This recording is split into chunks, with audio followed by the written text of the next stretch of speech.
Hello friends, watch my story till end. And don't forget to subscribe to our channel. The night began like any other, quiet, warm, wrapped in the illusion of family. I remember the flicker of candlelight across the dinner table, the soft clatter of plates, the gentle rhythm of voices that pretended to care. My wife stood at the stove humming a tune she had long forgotten the meaning of. My daughters moved between the kitchen and the dining room with practiced grace, and my son sat with me as if nothing inside them was rotting. It was a home built on memories, and that night, those memories were slowly being poisoned. They call me father. They call me the pillar of the house, the man whose name kept the roof above them and the world beneath their feet steady. And I believe them. God forgive me, I believe them. Every smile they gave me felt like reassurance. Every touch felt like love. Age makes you soft in strange places. The mind, the heart, the part of you that wants to believe your sacrifices meant something. I had spent decades carving a life from nothing, and I thought I had carved loyalty into them too. But loyalty is fragile. It breaks quietly, like a bone you don't hear until you try to stand on it. That evening, the house felt fuller than usual. The air was thick with a sweetness that clung to my throat. I remember thinking the food smelled richer than normal, as if my wife had tried to make the night special for no particular reason. My oldest son poured my wine with a steady hand, but his eyes flicked toward his younger brother, as though reminding him of a silent agreement. My daughter leaned down and kissed my cheek with a tenderness that felt almost desperate. I told myself it was affection, but it was farewell. I didn't know it yet, not truly, not consciously, but something beneath the surface of that evening pulsed with wrongness. Something in their laughter wasn't laughter. Something in their steps wasn't natural. There were too many glances between them, too many moments where they fell silent, as if waiting for a cue. I mistook it for the tiredness of a long day, the weight of adulthood pressing down on them. But it was calculation. It was the quiet sharpening of betrayal. We sat together as the night grew older, and I felt a rare warmth in my chest, the kind that makes a man believe he raised his children well. My wife refilled my plate again and again, telling me I looked thin. My daughter adjusted my blanket as I leaned back in my chair, her fingers trembling just slightly. I thought it was the cold. I thought she was being kind. I was a fool. After dinner, I excused myself for a moment. I had left my reading glasses in the study, a small, simple oversight that would become the moment my entire world cracked open. As I approached the room, the door was half shut, and through the narrow gap came voices. My sons. Their tones were low, steady, and edged with something too cold to be called human. Tomorrow night, my eldest said. His voice did not shake. It has to be tomorrow night. Tomorrow night. The words slid into my chest like a blade wrapped in velvet. I froze, my hand hovering near the doorknob, my breath stilled in my throat. I leaned closer without thinking, the same way one leans toward a fire to feel its warmth. Except what I felt wasn't warmth. It was death breathing against the wood. My younger son asked if everything was prepared. His brother nodded. Mother will handle his drink, he said. It needs to look peaceful. Peaceful. They wanted me dead peacefully. My stomach churned. My pulse slowed until I could hear the blood in my ears. I wanted to step inside, to demand an explanation, to beg the universe to tell me I had misunderstood. But I couldn't move. I listened, every word sinking into me like wet soil. Then I heard her, my wife. The woman who once held my face between her palms, who cried with me when we buried my parents, who promised to walk with me until the last breath. She spoke calmly, almost gently. He won't suffer, she said. It'll be fast, and by morning, everything will be settled. My daughter whispered something.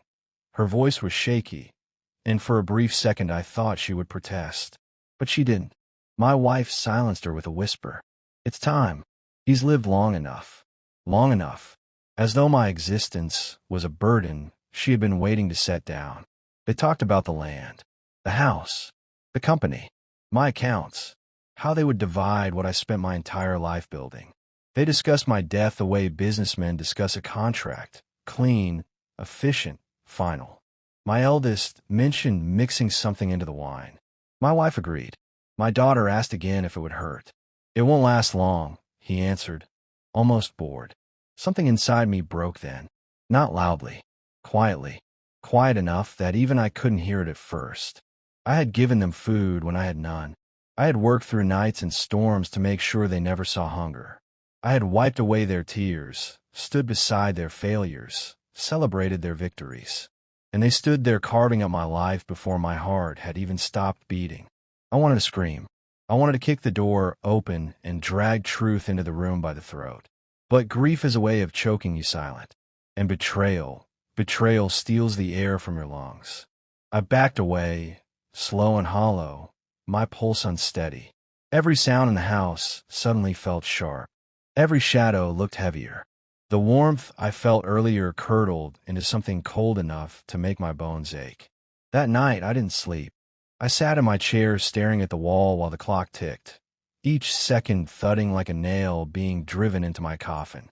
I watched the dark corners of the house until dawn touched the windows. My hand shook. My breath was shallow.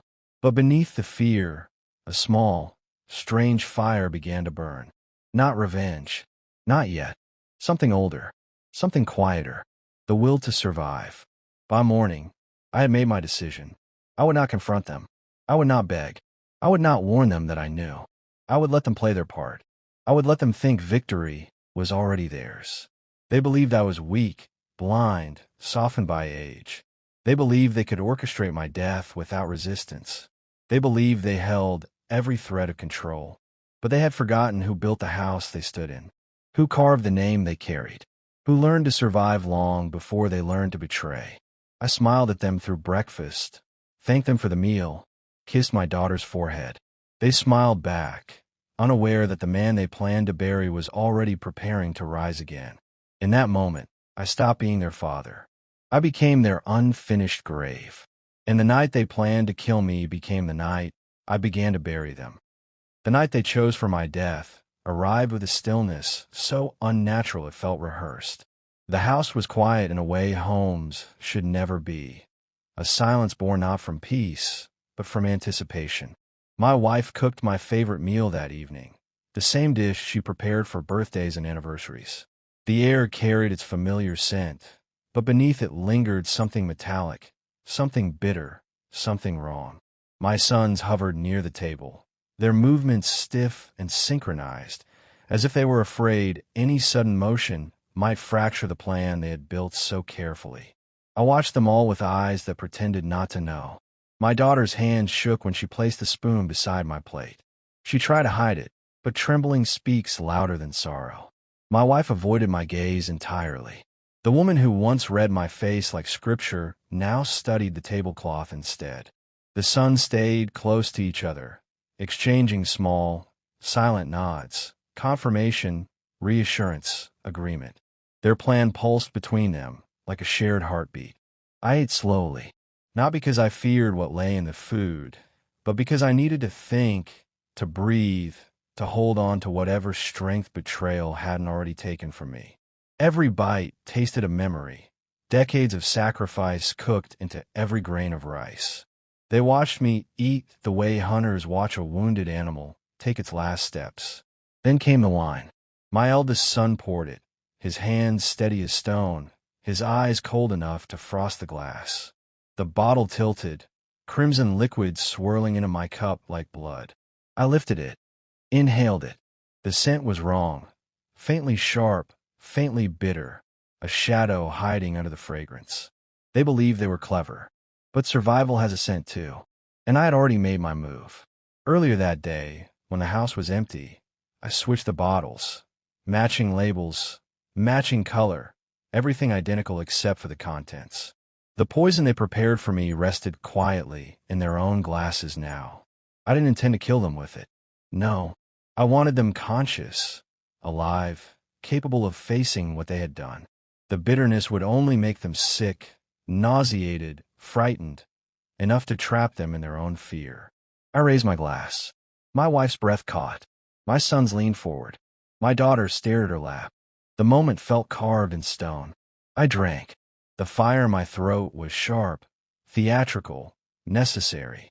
I let my eyes widen, my breath hitch. Their shoulders eased. They believed it. They believed they had succeeded. My daughter bit her lip until it nearly bled. My wife touched her wedding ring, twisting it the way she always did when she lied. Minutes passed. I pretended to sway, to lose focus, to weaken. I let my spoon slip from my fingers and hit the floor with a sound that made all of them jolt. My youngest son stood first. "It's happening," he whispered. My wife put a hand on my shoulder, her touch cold as stone. She checked my pulse, or pretended to, then nodded with a grief so hollow it should have broken her own bones. "We need to take him to his room," she said. They lifted me, carried me like cargo, not like a father. Their hands shook not from regret, but from fear of being caught. They placed me on my bed and dimmed the lights. My daughter lingered the longest, her fingertips brushing my blanket. She looked at me as though searching for the man who raised her, but all she found was the ghost they were killing. The door closed. Footsteps murmured outside. Nervous whispers, the creak of floorboards as they checked and rechecked their plan. They argued about calling a doctor, but none of them meant it. A doctor would ask questions. Their lies weren't strong enough for questions. I lay still, my breathing shallow, my heart deliberate. Hours passed. Midnight swallowed the house. Then, the door opened. Soft steps entered. Too soft for men, too steady for grief. They approached my bed. For a moment, I wondered if they would hesitate. They did not. Someone, my eldest, I could tell by the weight, touched my face. His fingers checked again for breath, for movement, for resistance. When he found none, he exhaled. "It's done," he whispered. "Done." The word cracked something inside me that had already been splintered beyond repair. They wrapped me in cloth. The same sons who once wrapped their arms around my neck when they were children. My wife stood at the foot of the bed, her silhouette rigid, her silence a confession. My daughter sobbed quietly, but even her tears were stained with complicity. They lifted me again, slow, careful, ritualistic. My body dangled between them like a thing, not a man. They carried me through the back door, where the night was colder, heavier. The world smelled of soil and wet grass. I heard the shovel first. Metal hitting ground. Ground resisting metal. A burial being carved out of the earth. They had dug the grave earlier. Prepared it. Planned it. Measured it. My grave. When they lowered me in, my back struck wood. A coffin, simple, unmarked, built not for ceremony, but for disappearing. The lid descended, blocking out the thin moonlight. I heard nails being driven in, each strike sealing the betrayal, each sound turning my heartbeat colder. Then came the dirt, dull thuds above me, soil piling on wood, weight gathering, air thinning, light dying. I let my lungs tighten. I let panic beat its fists against my ribs. I let the thought of death settle like dust on my tongue. But then I remembered the small metal tube I had hidden days earlier, embedded into the coffin's side, a lifeline carved in secrecy. My fingers found it. I pressed my lips to it. Air came, thin but real. The dirt above me muffled their voices. My wife whispered a prayer. My son said, "It's finished." My daughter's sob was the last human sound I heard. Silence followed. They left. Darkness bloomed around me, thick and endless. The coffin creaked under the weight of soil. My chest expanded too slowly. My throat burned. Every breath tasted like wooden fear. For a moment, just one, I considered surrendering, letting the earth take me the way my family wanted. But anger is a stubborn thing. It grows even where light cannot reach. I pressed my shoulder against the loose board I had loosened earlier. Wood groaned. Soil fell into my eyes, my mouth. I spat, choked, pushed harder. My fingers clawed against the dirt, fighting the weight of a world determined to keep me underground. Inch by inch, I dug upward.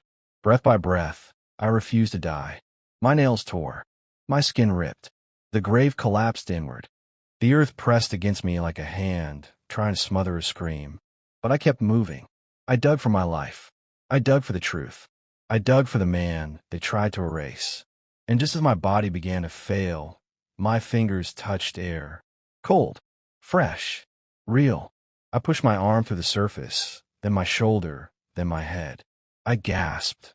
The sky above me trembling in dawn's first light. My body shook, barely functional, more corpse than man. Soil clung to my hair, my skin, my mouth.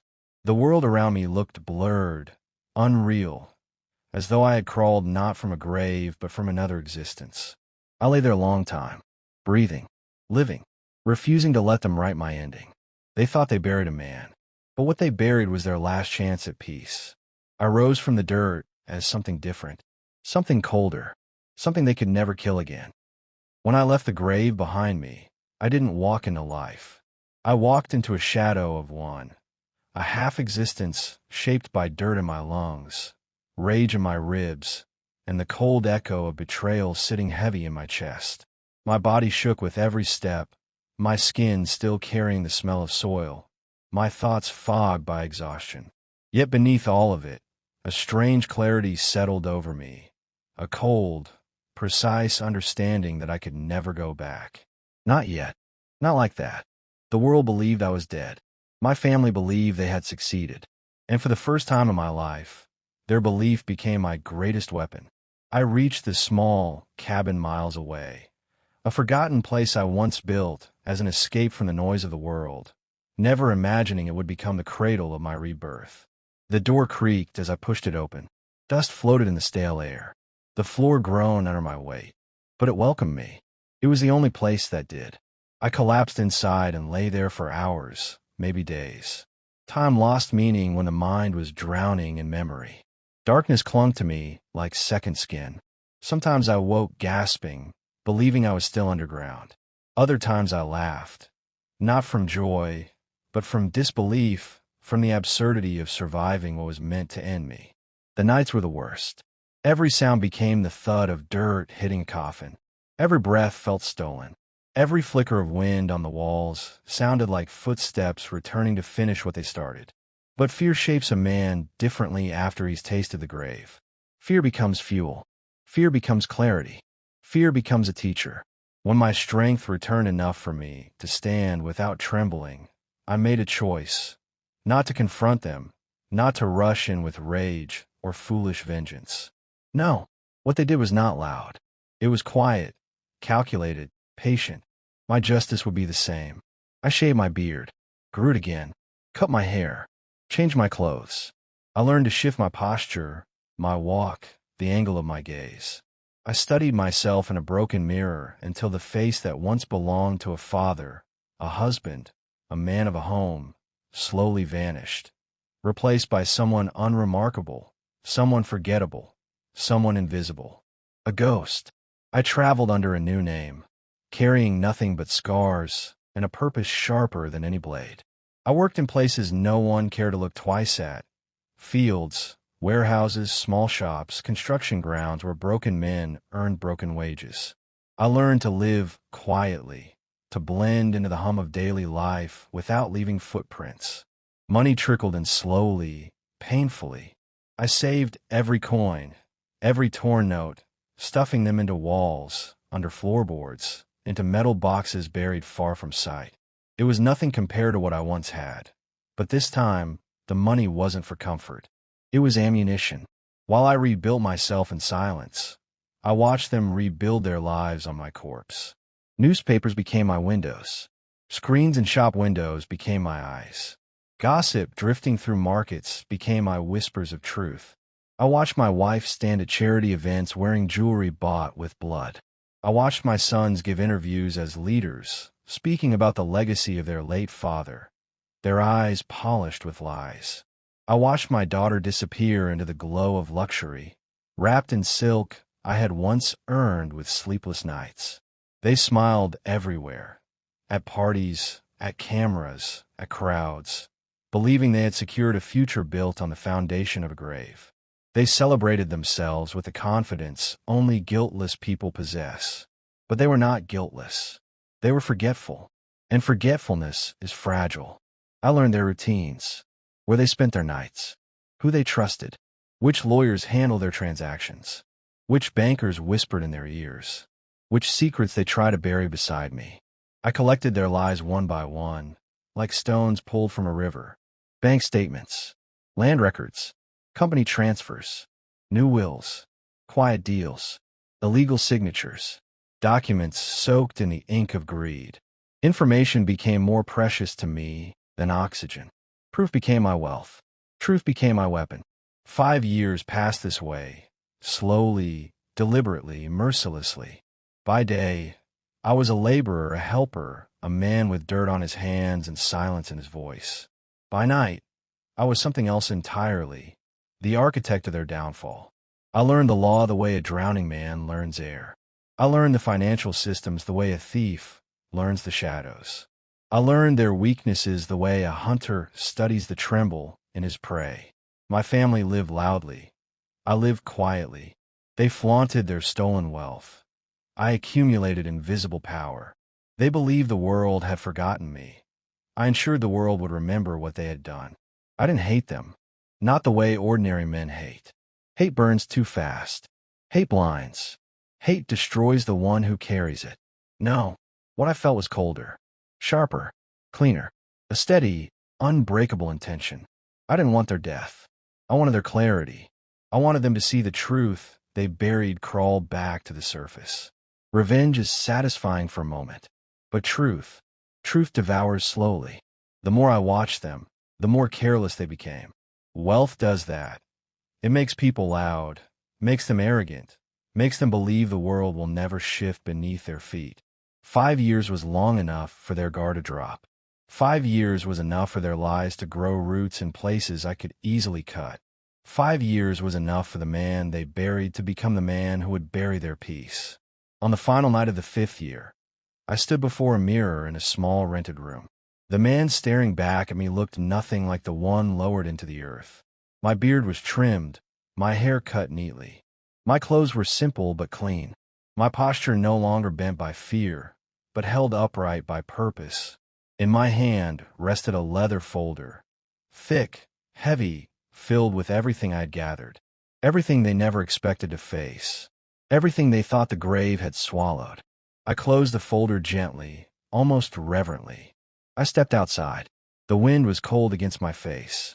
The road ahead was quiet, lit by a pale moon. The world believed me dead. My family lived as if I never existed. But now, I was walking back into the life they built from my bones, not as a ghost, not as a father, not as a victim, but as their truth. 5 years of silence had taught me patience.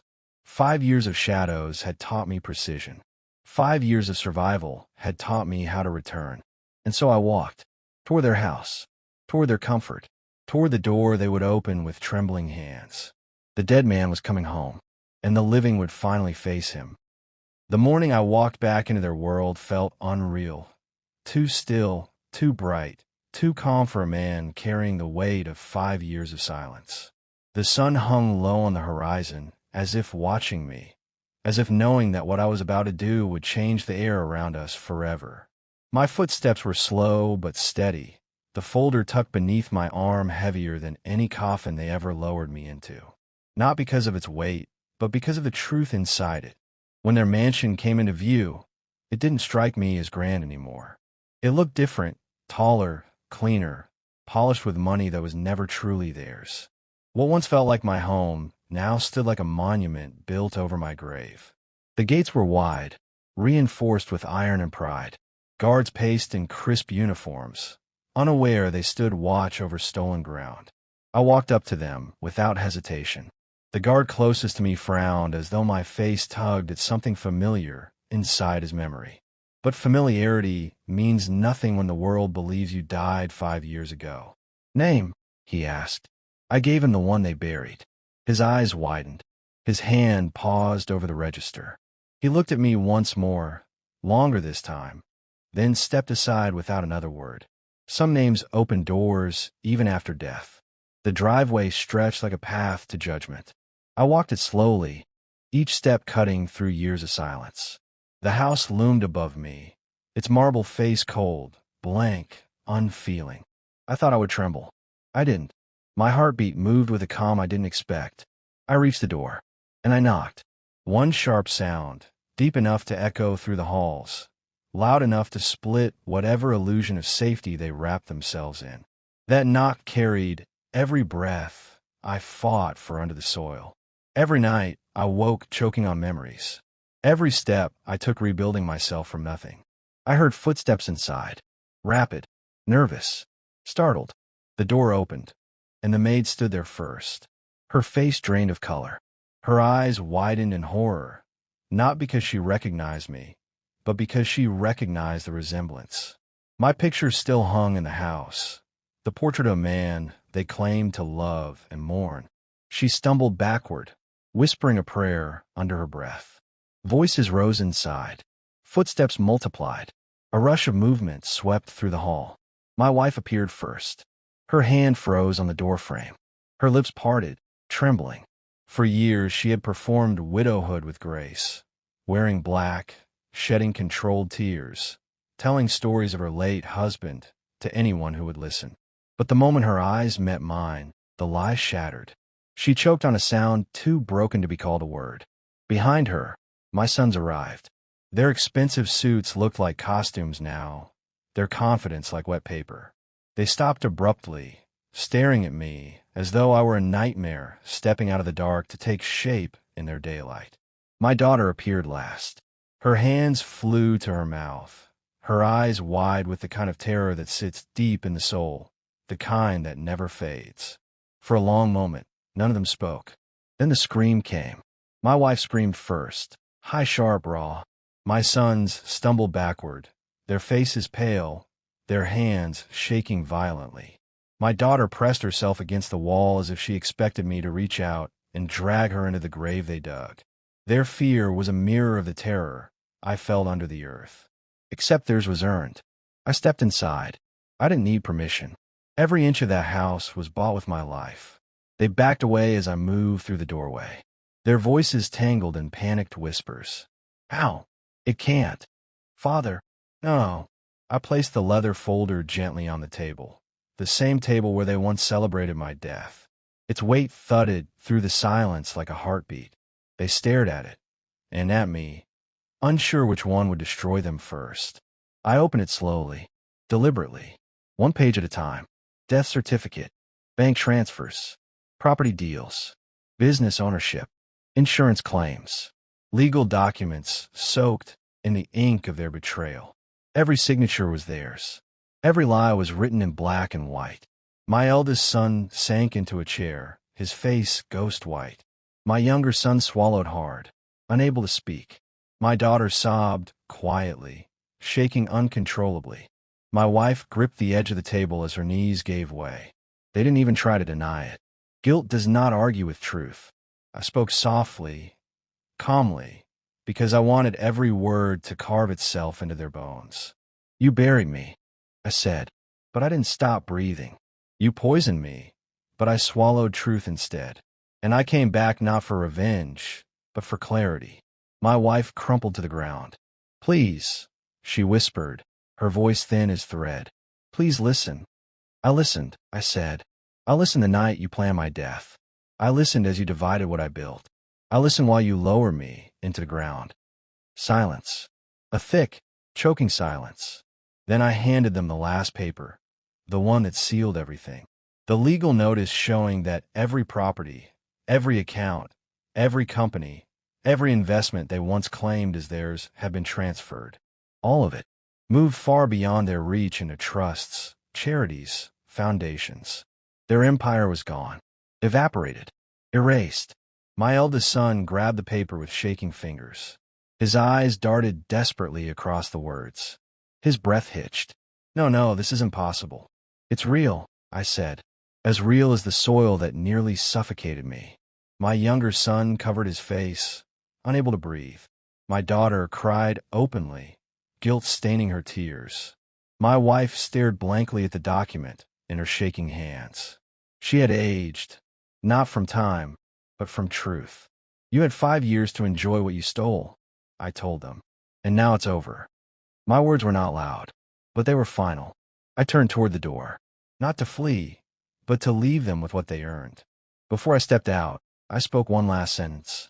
You buried me for money. Now money will bury you. and I walked out into the daylight. Behind me, their cries rose again, not screams of fear, but screams of ruin. The sound followed me down the path like a shadow breaking apart. In the days that followed, their world collapsed the way rotten wood collapses under weight. Slowly, then suddenly, their accounts froze. Their investors fled. Their properties slipped through their fingers like dust. Friends disappeared. Lawyers refused their calls. Their empire turned into a grave of its own. I didn't touch them again. I didn't need to. Truth was doing the work. Time passed. Their house decayed. Their shine faded. Their voices dimmed. One by one, they disappeared into the ruins of their own making. When I returned one last time, the place was a shell. My wife sat alone in a dim room, wrapped in a blanket, her eyes hollow. She didn't scream when she saw me. She simply looked, tired, defeated, broken. She didn't ask for forgiveness. She knew it no longer existed between us. I left without a word. Peace came later, not quickly, not easily, but honestly. A small house by the sea, a chair by the window, quiet mornings, honest nights, a world with no lies left in it. People asked me if what I did was revenge. It wasn't. Revenge is loud. What I gave them was truth, and truth is eternal. They buried me for wealth. I rose to bury their souls with honesty. That is justice, not revenge, not rage, just truth rising from the grave. Sometimes the people you would die for are the same ones who hand you the shovel, and sometimes the grave they dig becomes their own. I walked out of that darkness carrying nothing but breath, memory, and truth. They walked into their future carrying everything they stole, and lost it all to the weight of their own hands. I learned something under the soil that night. Death isn't the end. It's the moment you see clearly who deserved a place in your life, and who only deserve a place in your past. They buried me for wealth. I rose with wisdom. They carried greed in their hearts. I carried the truth in mine, and in the end, truth was heavier. Now I wake to the sound of waves instead of whispers, to the light of dawn instead of the dark of betrayal, to a life that finally belongs to me. People say the sea forgives everything. Maybe it does, but I don't need forgiveness. I only needed freedom. And after everything they tried to take, after everything I clawed my way back to, I found it, not in revenge, not in anger, but in living a life they can never bury again.